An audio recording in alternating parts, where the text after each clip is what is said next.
Hello, അസ്സലാമു അലൈക്കും. പൊന്നൂസ് ഡിസൈൻസിൻ്റെ പുതിയൊരു വീഡിയോയിലേക്ക് എല്ലാവർക്കും സ്വാഗതം. അപ്പോൾ ഇന്നത്തെ വീഡിയോയിൽ നമ്മൾ ഉൾപ്പെടുത്തിയിട്ടുള്ളത് ഹാൻഡ് എംബ്രോയ്ഡറിയിൽ ചെയ്തിട്ടുള്ള ക്രോപ്പ് ടോപ്പിൻ്റെയും സ്കാലപ്പ് ഡിസൈൻ വരുന്ന സ്കേർട്ടിൻ്റെയും കട്ടിങ്ങും സ്റ്റിച്ചിങ്ങും ആണ് വീഡിയോയിൽ ഉൾപ്പെടുത്തിയിട്ടുള്ളത്. അപ്പം ഈ ഒരു എംബ്രോയ്ഡറി ഡിസൈന് യോക്ക് പോർഷനിൽ ചെയ്തിട്ടുള്ളത് ബിഗിനേഴ്സിന് ഏറ്റവും ഈസിയായി ചെയ്തെടുക്കാൻ പറ്റുന്ന സിമ്പിളായിട്ടുള്ളൊരു ഡിസൈനാണ് കൊടുത്തിട്ടുള്ളത്.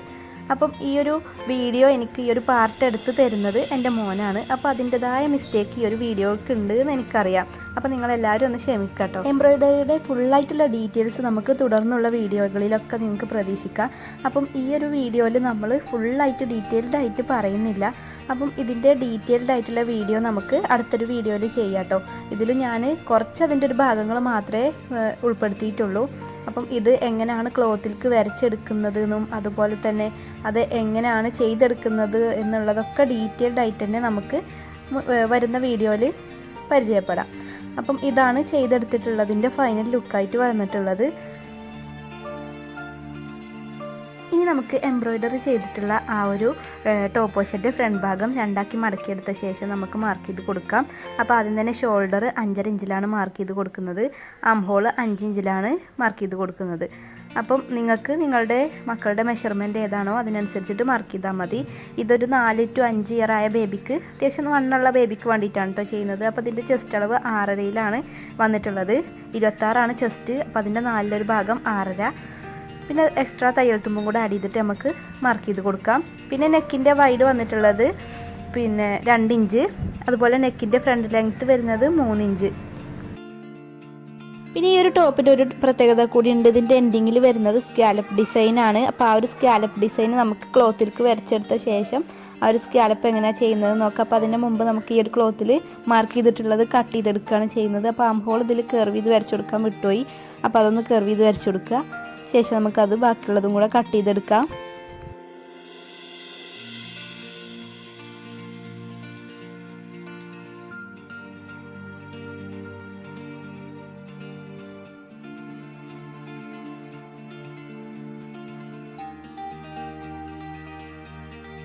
ഇനി നമുക്ക് സ്കേർട്ട് പാർട്ടിനുള്ള മെറ്റീരിയലാണ് കട്ട് ചെയ്തെടുത്തിട്ടുണ്ട്.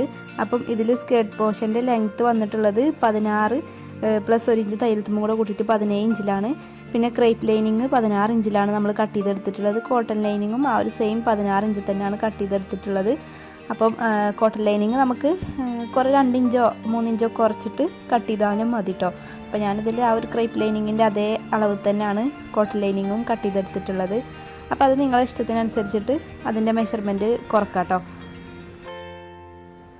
അപ്പോൾ നമ്മൾ ഈ ഒരു ടോപ്പ് പോർഷന് വേണ്ടിയിട്ട് ബാക്ക് പാർട്ടും ഫ്രണ്ട് പാർട്ടും എല്ലാം കട്ട് ചെയ്തെടുത്തിട്ടുണ്ട്. Cotton lining, crepe lining, main പീസൊക്കെ കട്ട് ചെയ്തെടുത്തിട്ടുണ്ട്.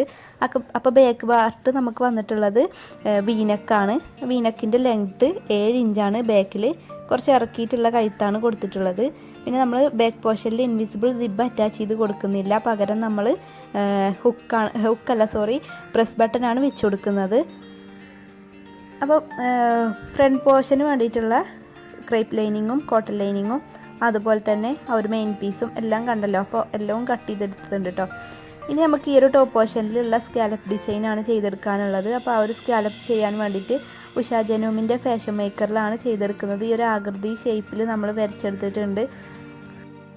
ഈ ഒരു ഷേപ്പ് ഞാൻ മുന്നേ ഒരു പേപ്പറിൽ ചെയ്തെടുത്തത് വെച്ചിട്ട് അങ്ങനെ വരച്ചെടുത്തതാണ്. അപ്പോൾ നിങ്ങൾക്ക് ഈസി ആയിട്ടുള്ള ഏതെങ്കിലും ടൂൾസിൽ വരച്ചെടുത്താൽ മതി. എക്സ്ട്രാ അതുപോലെ കട്ടിയുള്ള പേപ്പറിലൊക്കെ വരച്ചെടുത്താൽ മതി. ചാർട്ട് പേപ്പറോ എന്തെങ്കിലും യൂസ് ചെയ്യാം. അപ്പോൾ ഉഷ ജനൂമിൻ്റെ മെഷീനിൽ നമ്മൾ ഈ ഒരു സെലക്ടർ എന്ന ഭാഗത്ത് സിയിലും അതുപോലെ ലെങ്ത്ത് 0-ലുമാണ് ഇട്ട് കൊടുത്തിട്ടുള്ളത്. അപ്പം ഇങ്ങനെയാണ് സ്കാലപ്പ് ചെയ്യാനായിട്ട് ആ ഒരു സിസ്റ്റം ചെയ്തെടുക്കുന്നത്. പിന്നെ ഫൂട്ടൊന്നും ചേഞ്ച് ചെയ്യണില്ല. നോർമൽ സാധാ ഫൂട്ട് തന്നെയാണ് യൂസ് ചെയ്യുന്നത് ഈ ഒരു സ്കാലപ്പ് ഡിസൈൻ ചെയ്യാനായിട്ട്. അപ്പോൾ ആദ്യം തന്നെ നമ്മളൊരു പേപ്പർ വെച്ച് കൊടുക്കുക. അതിന് മുകളിലായിട്ട് ആ ഒരു ഡിസൈനനുസരിച്ചിട്ട് നമ്മൾ ആ ഒരു സ്റ്റിച്ചിങ് അങ്ങനെ ചെയ്ത് കൊടുക്കുകയാണ് ചെയ്യുന്നത്. അപ്പോൾ നമുക്ക് ഇതുപോലെ സ്കാലപ്പിൻ്റെ ആ ഒരു ഡിസൈനിൽ ചെയ്തെടുക്കാനായിട്ട് പറ്റും. പേപ്പർ വെച്ച് കൊടുക്കുന്നത് ആ ഒരു കറക്റ്റ് ഷേപ്പിൽ തന്നെ നമുക്ക് കിട്ടാനും വേണ്ടിയിട്ടാണ്. പേപ്പർ വെച്ച് കൊടുത്താൽ നമുക്ക് നീറ്റായിട്ട് തന്നെ ചെയ്തെടുക്കാനായിട്ട് പറ്റും. അപ്പോൾ സ്കാലപ്പ് ചെയ്തെടുത്തതിൻ്റെ ഫൈനൽ ലുക്ക് ഇതാണ്. ഇങ്ങനെയാണ് കിട്ടിയിട്ടുള്ളത്. ഇനി നമുക്കത് കട്ട് ചെയ്ത് മാറ്റണം. ഒന്നെങ്കിൽ നമുക്ക് ആ ഒരു സോൾഡറിങ് അയൺ വെച്ചിട്ട് നമുക്ക് ഉരുക്കിയെടുത്താൽ മതി. അല്ലാന്നുണ്ടെങ്കിൽ നമുക്കിതുപോലെ കത്രിക വെച്ചിട്ട് ആ ഒരു ഷേപ്പിന് അങ്ങനെ കട്ട് ചെയ്തെടുത്താലും മതി കേട്ടോ. അപ്പോൾ ഏതാണോ ഈസി ആയിട്ടുള്ള മെത്തേഡ് അതുപോലെ ചെയ്തെടുക്കുക. ഇനി നമുക്ക് സ്കേർട്ട് സ്റ്റിച്ച് ചെയ്ത് കൊടുക്കാം. അപ്പോൾ ആ ഒരു പ്ലീറ്റിംഗ് ഒക്കെ ചെയ്തെടുക്കുകയാണ് സ്കേർട്ട് പോർഷൻ ആദ്യം തന്നെ ചെയ്യുന്നത്. അടിഭാഗം മടക്കി തയ്ച്ചെടുത്തിട്ടുണ്ട്. മടക്കി തയ്ച്ച ശേഷമാണ് അടിഭാഗത്ത് സ്കേർട്ടിൽ നമ്മൾ സ്കാലപ്പ് ഡിസൈൻ ചെയ്തെടുക്കുന്നത്. അപ്പോൾ കുഞ്ഞു കുഞ്ഞു പ്ലീറ്റ് ആക്കിയിട്ട് ആ ഒരു വേസ്റ്റിനനുസരിച്ചിട്ട് ഇട്ടുകൊടുക്കുകയാണ് ചെയ്യുന്നത്. പിന്നെ അതിൻ്റെ രണ്ട് ഭാഗവും നമ്മൾ ആ ഒരു യോജിപ്പുള്ള ഭാഗം ഓപ്പണായി വരുന്ന ഭാഗമൊക്കെ യോജിച്ചെടുത്തിട്ടുണ്ട്. അതുപോലെ ക്രേപ്പ് ലൈനിങ്ങും കോട്ടൺ ലൈനിങ്ങും ഒക്കെ പ്ലീറ്റ് ആക്കി ചെയ്തെടുത്തിട്ടുണ്ട്. അടിഭാഗം മടക്കി തയ്ച്ചെടുത്തിട്ടുണ്ട്. ഇനി ഇത് മൂന്നും കൂടെ നമുക്ക് യോജിപ്പിച്ചെടുക്കുകയാണ് വേണ്ടത്.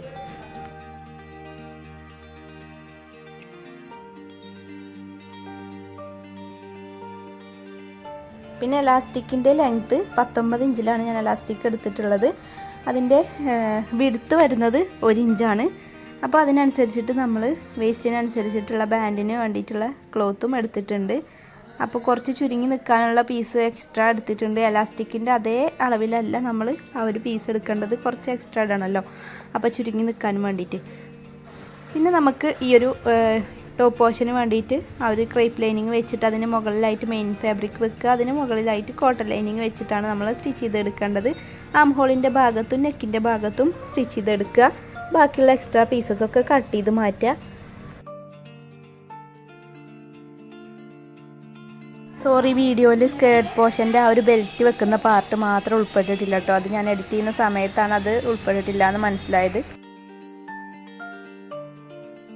ബാക്ക് നെക്കും അതുപോലെ തന്നെ നമ്മൾ ആ ഒരു ക്രേപ്പ് ലൈനിങ് അതിന് മുകളിലായിട്ട് മെയിൻ ഫാബ്രിക് അതിന് മുകളിലായിട്ട് ആ ഒരു കോട്ടൻ്റെ പീസും വെച്ചിട്ട് ആം ഹോളിൻ്റെ ഭാഗത്തും അതുപോലെ തന്നെ നെക്കിൻ്റെ ആ ഒരു പോർഷനിലും നമ്മൾ ആ ഒരു പ്രസ് ബട്ടൺ വെച്ച് കൊടുക്കാനുള്ള ആ ഒരു ഭാഗത്തും കൂടെ നമ്മൾ അടിച്ചെടുക്കുക. ഇൻവിസിബിൾ സിപ്പ് അറ്റാച്ച് ചെയ്ത് കൊടുക്കാത്തതുകൊണ്ട് തന്നെ ആ ഒരു ഭാഗവും കൂടെ നമ്മൾ സ്റ്റിച്ച് ചെയ്തെടുക്കണം. അതുപോലെ എന്നിട്ട് ബാക്കിയുള്ള എക്സ്ട്രാ പീസസൊക്കെ കട്ട് ചെയ്ത് മാറ്റുകയാണ് ചെയ്യുന്നത്. അപ്പോൾ നിങ്ങൾക്ക് കട്ട് ചെയ്യുന്ന സമയത്ത് ആ ഒരു കോട്ടൻ്റെ പീസിൽ കട്ട് ചെയ്തെടുക്കുമ്പോൾ അതേ അളവ് തന്നെ മെയിൻ ഫാബ്രിക്കും അതുപോലെ ആ ക്രേപ്പ് ലൈനിങ്ങും ഒക്കെ കറക്റ്റ് അളവ് തന്നെ കട്ട് ചെയ്തെടുക്കണമെങ്കിൽ അങ്ങനെയും ചെയ്യാം. ഞാൻ എപ്പോഴും ഇതുപോലെയാണ് ചെയ്യുന്നത്. ആ ഒരു പീസസിനനുസരിച്ചിട്ട് കോട്ടൺ പീസ് മാത്രമേ ഞാൻ ആ ഒരു കറക്റ്റ് മെഷർമെൻറ്റിൽ കട്ട് ചെയ്തെടുക്കലുള്ളൂ. ബാക്കി സ്റ്റിച്ച് ചെയ്യുന്ന സമയത്താണ് ഞാൻ എക്സ്ട്രാ ഉള്ള പീസസ് കട്ട് ചെയ്ത് മാറ്റല് കേട്ടോ. അപ്പോൾ നിങ്ങൾക്ക് ഈസി ആയിട്ടുള്ളത് എങ്ങനെയാണോ അതുപോലെ ചെയ്തെടുത്താൽ മതി. അപ്പോൾ അതിൻ്റെ സ്റ്റിച്ചിങ് കഴിഞ്ഞ ശേഷം നമ്മൾ ഈ ഒരു യോക്ക് പോർഷൻ്റെ ഷോൾഡർ ഭാഗം രണ്ടും യോജിപ്പിച്ചെടുക്കുകയാണ്. അപ്പോൾ അതിൻ്റെ അകത്തോട്ടാക്കിയിട്ടാണ് സ്റ്റിച്ച് ചെയ്തെടുക്കുന്നത്. അപ്പോൾ നമുക്ക് സ്റ്റിച്ചിങ്ങിൻ്റെ തുമ്പൊന്നും പുറത്തേക്ക് കാണൂല. അപ്പോൾ ഈ ഒരു രീതിക്കാണ് രണ്ട് ഭാഗവും അടിച്ചെടുക്കേണ്ടത്.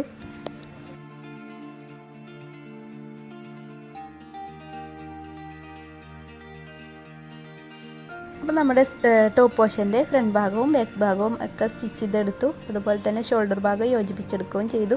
ഇനി ഈ ഒരു ബാക്ക് പോർഷൻ്റെ അടിഭാഗം മടക്കി തയ്ക്കാനുണ്ട്. അതുപോലെ സൈഡ് ഭാഗം യോജിപ്പിച്ചെടുത്തിട്ട് നമുക്ക് കറക്റ്റ് മെഷർമെൻറ്റിനനുസരിച്ചിട്ടൊന്ന് കറക്റ്റ് ഫിറ്റാക്കി കൊടുക്കാനുണ്ട്. അപ്പം ഈ ഒരു അടിഭാഗം മടക്കി തയ്ച്ച ശേഷമാണ് നമുക്ക് ഈ ഒരു കറക്റ്റ് അളവിൽ ആ ഒരു ഫ്രണ്ട് പോർഷനിൽ നമ്മൾ നല്ല ഭാഗത്ത് തന്നെയാണ് ഒരു സ്റ്റിച്ച് ഇട്ട് കൊടുക്കുക. അപ്പോൾ മുന്നത്തെ വീഡിയോയിലൊക്കെ ഞാൻ പറഞ്ഞിട്ടുണ്ട് സ്റ്റിച്ചിങ് തുമ്പ് ഉള്ളിലോട്ട് കാണാത്ത രീതിക്കുള്ള സ്റ്റിച്ചിങ്ങാണല്ലോ നമ്മൾ ചെയ്തെടുക്കൽ. അപ്പം ഇതുപോലെ നമ്മൾ ഫ്രണ്ട് പോർഷനിൽ നല്ല ഭാഗത്ത് തന്നെ ഇങ്ങനെ സ്റ്റിച്ച് ചെയ്തെടുത്തിട്ട് പിന്നെ അതിന് ശേഷമാണ് നമ്മൾ ഉള്ളിൽ ആ ഒരു ഷേപ്പിൽ കറക്റ്റ് കുട്ടികളുടെ മെഷർമെൻറ്റിനനുസരിച്ചിട്ട് ഷേപ്പാക്കി കൊടുക്കൽ കേട്ടോ. അപ്പോൾ അങ്ങനെ ആകുമ്പോൾ നമുക്ക് ഉള്ളിൽ ഒരു തയ്യൽ തുമ്പ് ഒന്നും കാണൂല. അതിന് വേണ്ടിയിട്ടാണ് ഇതുപോലെ ചെയ്യുന്നത്.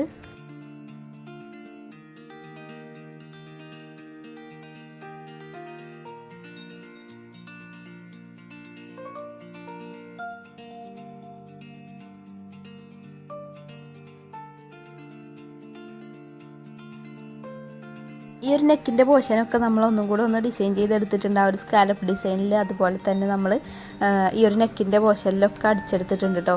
അപ്പം ആ ഒരു ഡിസൈൻ തന്നെ ആ ഒരു ഫ്രണ്ടിലും ബാക്കിലൊക്കെ ആ ഒരു വി പോർഷനിൽ വരുന്ന ഭാഗത്തൊക്കെ നമ്മൾ ചെയ്തെടുത്തിട്ടുണ്ട്.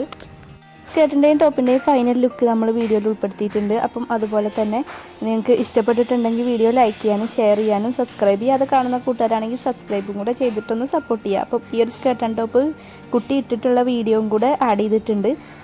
അപ്പം നിങ്ങളുടെ അഭിപ്രായങ്ങളൊന്ന് കമൻറ്റിലൂടെ അറിയിക്കണേ.